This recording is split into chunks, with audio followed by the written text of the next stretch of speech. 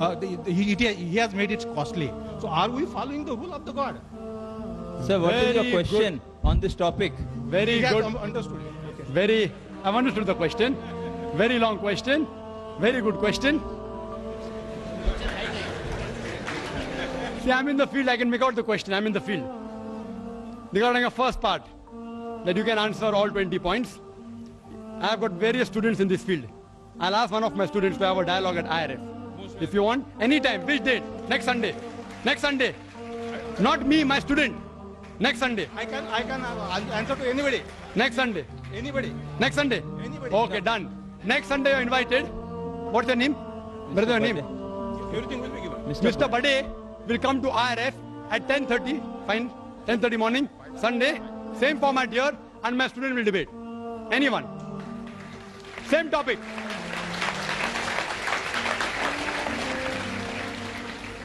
His question, that God has provided air, right, water, everything easily available. So why go for things which are uneasily available and costly? Very good question. That you have to point out to Mr. Zaveri. He is telling that vegetables should be transported to Arctic Circle. Vegetables should be transported to deserts. Tell him, I didn't say that. I'm saying if vegetable is available, have vegetable. If animal is available, have the lawful animal. You have to pose that question to him, not to me. Point number 1. You should have easily available food as long as it is lawful. We should have expensive food, you told me. It's like I telling a rich person, why are you living in Nariman Point? You know, 1 square feet of land, apartment, Nariman Point, costs 25,000 rupees. Come to Mira Road, only 1,000 rupees per square feet. When the rich man can afford to pay money to buy a good flat, why are you preventing a rich man to buy good food? And non-veg food, in protein, in iron, in various ways, medically, it is superior, it's of higher quality. So if rich man can afford it, why are you stopping? If you can't afford, have vegetables. I'm not stopping you. Hope that answers the question.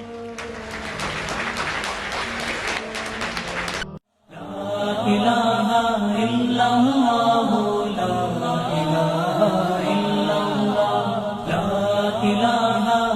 illallah, la ilaha